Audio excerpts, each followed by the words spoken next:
So, your business is crushing it. You're looking at a map, you're thinking bigger, and you're ready to take on the world. It's an incredibly exciting moment, right? But that first step into a new country, well, it can be really treacherous if you're not prepared. Let's dive in. Does this sound familiar? We're just going to sell there. It's such a simple phrase, and it's the one that launches 1,000 global expansions. But as you can see here, that simple statement is often just the tip of a massive, hidden, and frankly, very expensive iceberg. All right, so let's break down that quote, that simple plan. Maybe you're thinking about hiring just one salesperson in Germany. Or hey, opening a tiny support office over in Japan. It feels small, a low-risk test run. But what most businesses don't realize is that these seemingly minor moves can unknowingly trigger some major tax consequences.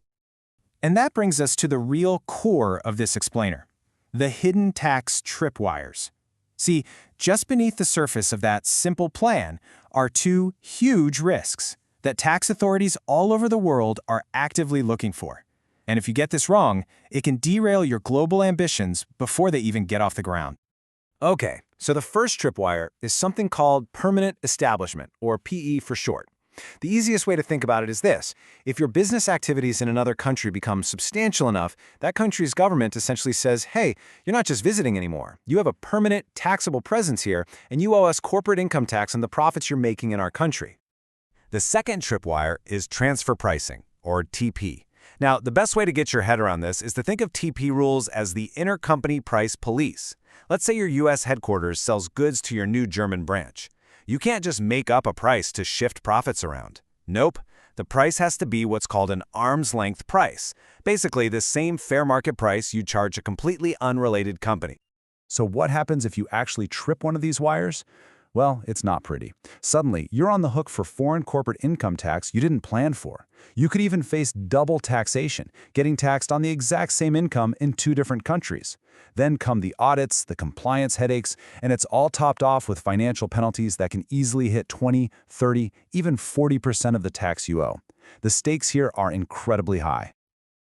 So how in the world do you avoid these tripwires? It all comes down to understanding one single critical concept in international tax: form versus substance. Here's the deal.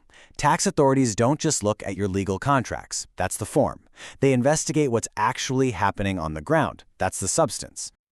This slide just illustrates the difference perfectly. Your contract, the form, might say your employee is just a marketing consultant. But if the substance is that she's out there negotiating prices and closing deals, well, that's what really matters.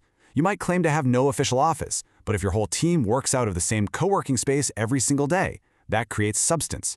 Auditors are literally trained to look right past the paperwork to find the reality of your operations. So how do you figure out your own substance? You have to learn to see what's happening beneath the surface, to see underwater. Start by asking really broad questions about the business goals, not the tax strategy. Then you drill down. Don't just accept "we do sales" as an answer. Ask, okay, how exactly? Who signs the contracts? Where is the inventory actually stored? And most importantly, you have to talk to the people on the ground, your sales and ops teams. They know what's really going on. All right, let's get even more practical. Now that we understand this whole principle of substance over form, let's create a kind of field guide. We're going to look at some specific, tangible red flags in your day-to-day operations that could signal a hidden tax problem. Let's start with sales and marketing, because this is where it happens all the time. Do you have an employee working from a home office abroad? Guess what? That can be considered a fixed place of business. Does someone on your team have the authority to negotiate and sign contracts on your behalf? That can create a huge risk. Are you keeping inventory in a local warehouse or providing on-site customer support? All of these totally normal business activities are potential red flags for tax authorities. You want a fantastic, specific example of substance over form? Look at leasing equipment. A dry lease, where you just provide the equipment and that's it, is usually seen as a simple property rental, low risk.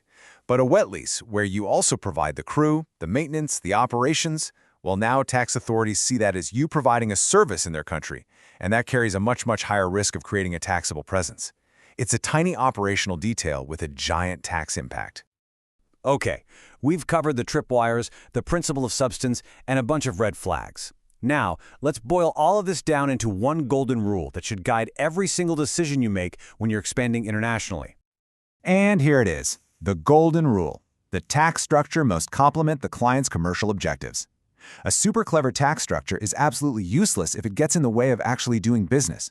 It's worthless if it complicates things for your customers, if it violates local regulations, or if it turns your operations into a total nightmare. The business has to come first, always. So the key takeaway is this. First, figure out the best way to run your business and serve your customers in that new market. Design the ideal commercial strategy. Then, and only then, do you build a tax structure to support it. It's never the other way around. You let your business lead and you let tax follow. Which really leaves just one final question for you to think about.